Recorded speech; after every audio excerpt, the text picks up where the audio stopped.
Hello everyone, welcome to the 225 Literary and Jury Charge. I'm going to start off with a letter and I'm going to read this at 200. Ready? Susan, Raylyn has been married since January. I was really sure you knew she got married. They are living outside of the city and they say they really like it. Would you do me a big favor and email her? I have not had time and feel bad about it. I was so happy we could go to the wedding, which was beautiful. Mark is getting to be an extremely good drummer. I hope he will get the job that he applied for. It would be a wonderful opportunity for him to break into the business. I will offer to help in any way possible. Take care, Tiffany. All right, so I will read this again at 225. Ready? Dear Susan, Raylyn has been married since January. I was really sure you knew she got married. They are living outside of the city and they say they really like it. Would you do me a big favor and email her? I have not had time and feel bad about it. I was so happy we could go to the wedding, which was beautiful. Mark is getting to be an extremely good drummer. I hope he will get the job that he applied for. It would be a wonderful opportunity for him to break into the business. I will offer to help in any way possible. Take care, Tiffany. Now the last time I'm going to read it at 250. Okay, here we go. Dear Susan, Raylyn has been married since January. I really was sure you knew she got married. They are living outside of the city and they say they really like it. Would you do me a big favor and email her? I have not had time and feel bad about it. I was so happy we could go to the wedding, which was beautiful. Mark is getting to be an extremely good drummer. I hope he will get the job that he applied for. It would be a wonderful opportunity for him to break into the business. I will offer to help in any way possible. Take care, Tiffany. All right, got some jury charge. This is, the subject is criminal. All right, here we go. Ready? I'm going to read this at 200. Good morning, ladies and gentlemen. It seems you have a little problem with some of the instructions.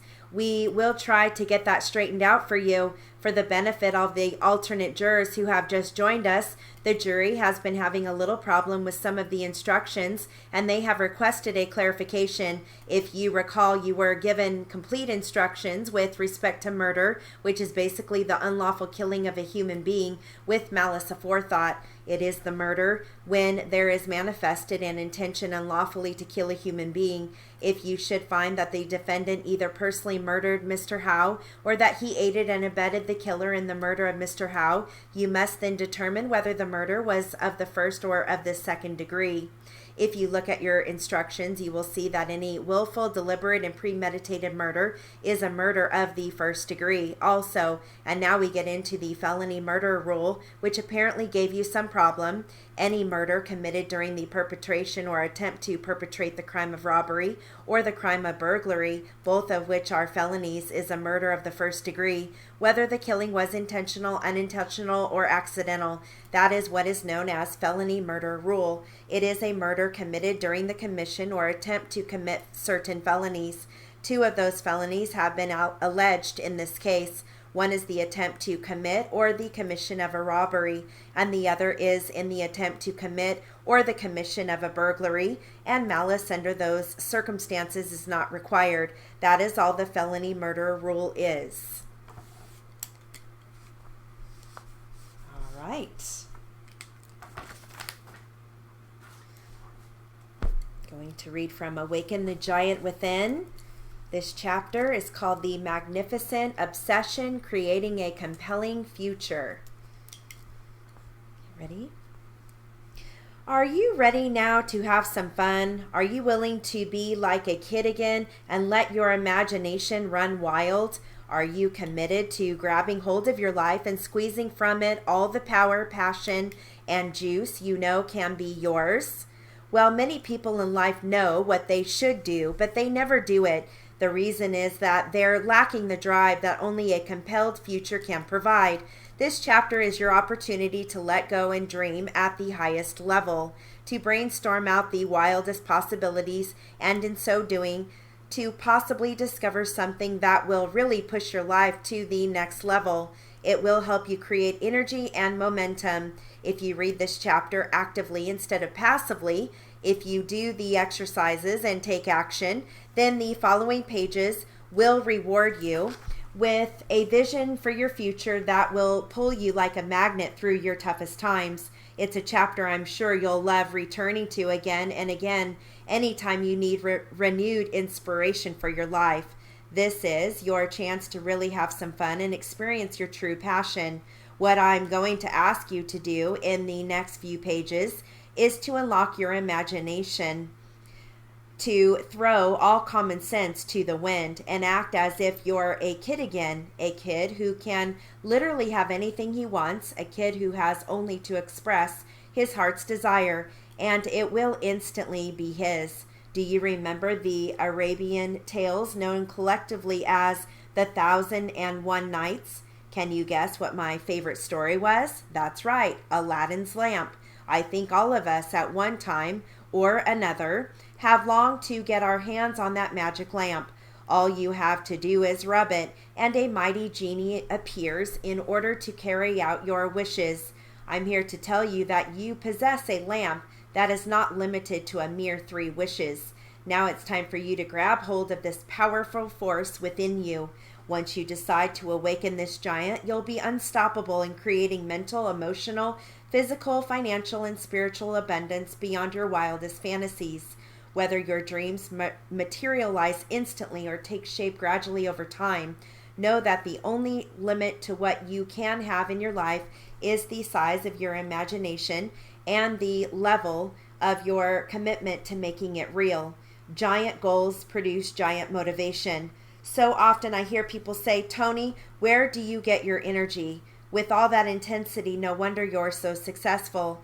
I just don't have your drive. I guess I'm not as motivated. I guess I am lazy. My usual response is, you're not lazy. You have different goals. Frequently, I get a confused look to this response, at which point I explain that my level of excitement and drive comes from my goals. Every morning when I wake up, even if I feel physically exhausted from a lack of sleep, I will still find the drive I need because my goals are so exciting to me. They get me up early in the morning. They keep me up late and inspire me to marshal my resources and use everything I can possibly find within the sphere of my influence to bring them to fruition. The same energy and sense of mission is available to you now, but it will never be awakened by puny goals. The first step is to develop bigger, more inspiring, more challenging goals. Often people tell me, my problem is that I really don't have any goals. This belief demonstrates their lack of understanding of how goals really work. The human mind is always pursuing something, if nothing more than the ability to reduce or eliminate pain or avoid anything that could lead to it. Our brains also love to guide us in pursuing anything that can lead to the creation of pleasure.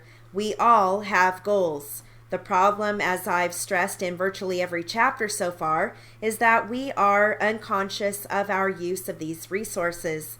Most people's goals are to pay their lousy bills, to get by, to survive, to make it through the day. In short, they are caught up in the trap of making a living rather than designing a life. Do you think these goals will give you the power to tap the vast reserve of power within you? Hardly. You and I must remember that our goals affect us, whatever they are. If we don't consciously plant the seed we want in the garden of our minds, we'll end up with weeds. Weeds are automatic. You don't have to work to get them. If we want to discover the unlimited possibilities within us, we must find a big goal, big enough and grand enough to challenge us to push beyond our limits and discover our true potential. Remember that your current conditions do not reflect your ultimate potential, but rather the size and quality of goals upon which you currently are focusing on. We all must discover or create a magnificent obsession. Goals take you beyond your limits to a world of unlimited power. When we first set large goals, they may seem impossible to achieve, but the most important key to goal setting is to find a goal big enough to inspire you. something that will cause you to unleash your power. The way I usually know I've set the right goal is when it seems impossible, but at the same time, it's giving me a sense of crazed excitement just to think about the possibility of achieving it. In order to truly find that inspiration and achieve those impossible goals, we must suspend our belief systems about what we are capable of achieving. I'll never forget the true story of a young boy born into poverty in a rundown section of San Francisco, and how his goals seemed impossible to everyone except him. This young man was a fan of football legend Jim Brown, then the running back for the Cleveland Browns. In spite of the fact that this boy was crippled by rickets he had endured as a result of malnutrition, and at the age of 6, his legs had become permanently bowed and his calves so atrophied that his nickname was Pencil Legs. He set a goal to one day become a star running back like his hero. He had no money to attend football games, so whenever the Browns played the 49ers, he would wait outside the stadium until the maintenance crew opened the gate late in the fourth quarter. Then he would hobble into the stadium and soak up the balance of the game. Finally, at the age of 13, the boy had an encounter he dreamed of his whole life. He walked into an ice cream parlor after a 49ers game against the Browns, and whom should he see but his longtime idol? He approached the football star and said, "Mr. Brown, I'm your biggest fan." Graciously, Brown thanked him. The young boy persisted. "Mr. Brown, you know what?" Brown turned to him again and said, "What is it, son?" The young boy said, "I know every record you've ever set, every touchdown you've ever scored." Jim Brown smiled and said, "That's great," and returned to his conversation. The young man persisted, "Mr. Brown, Mr. Brown." Jim Brown turned at him yet again. This time the young man stared deep into his eyes with a passion so intense Brown could feel it, and said, "Mr. Brown, one day I'm going to break every one of your records." The football legend smiled and said, "That's great, kid. What's your name?" The boy grinned from ear to ear and said, "Orenthal Sr. Orenthal, sir. Orenthal James Simpson. My friends call me OJ. We are what and where we are because we have first imagined it." O.J. Simpson did indeed go on to break all of Jim Brown's records and set some new ones of his own. How do goals create this incredible power to shape destiny? How can they take a young boy afflicted with rickets and allow him to become a legend? Setting goals is the first step in turning the invisible into the visible, the foundation for all success in life. It's as if infinite intelligence will fill any mold you create using the impression of your intensely emotional thoughts. In other words, you can chisel your own existence by the thoughts you constantly project every moment into your life. The conception of your goals is the master plan that guides all of the thoughts.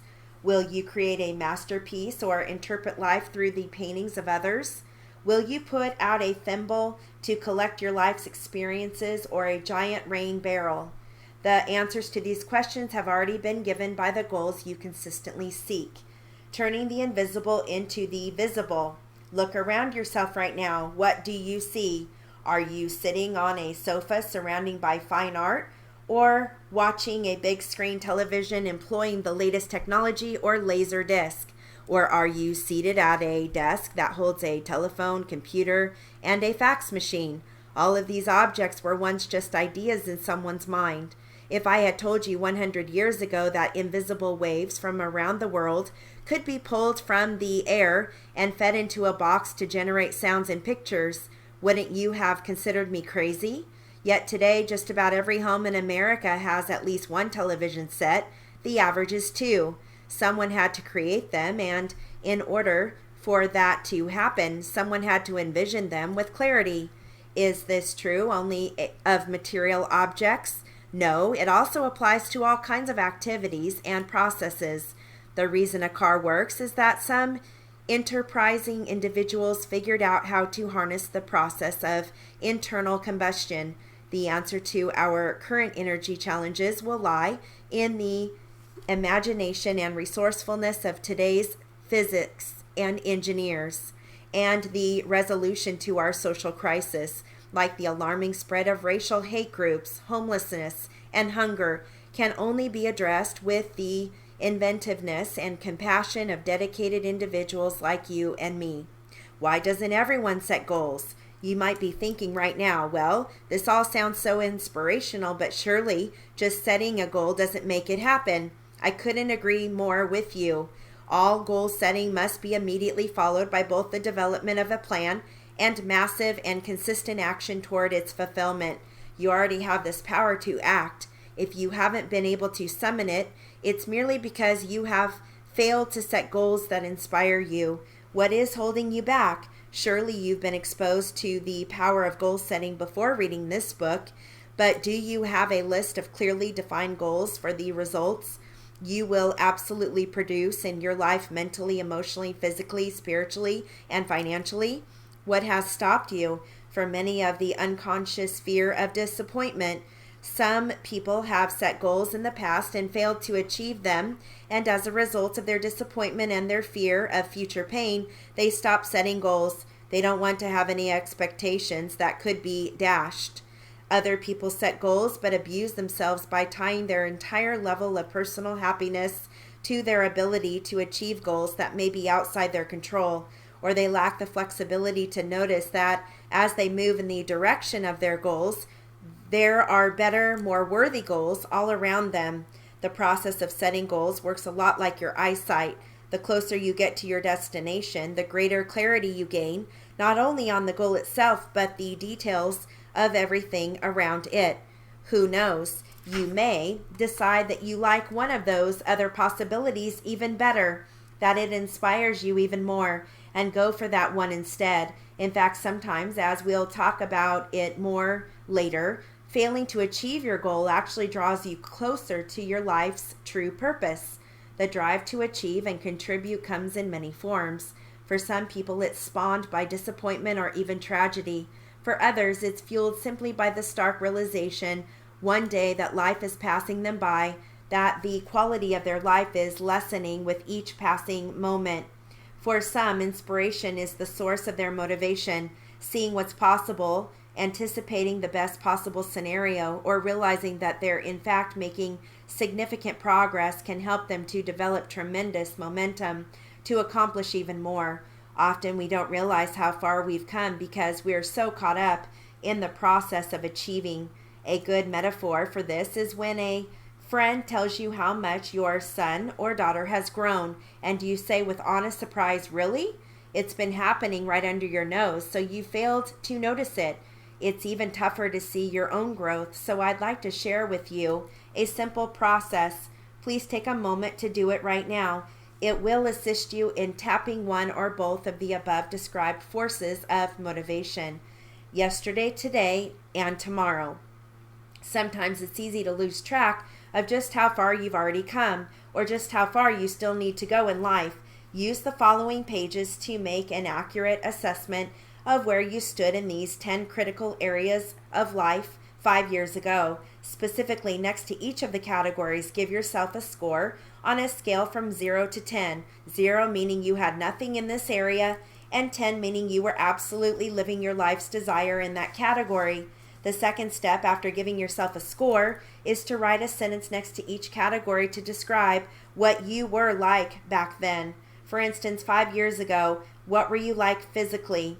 You might write down, "I was a 7," and then follow up with, "I was in fairly good shape, but definitely needed improvement. 5 pounds overweight, was running twice a week, but still didn't eat healthfully. Mediocre levels of energy. Take 5 to 10 minutes and do this exercise. You will find it quite enlightening." So 5 years ago, physically, mentally, emotionally, attractiveness, relationships, living environment, socially, spiritually, career, financially.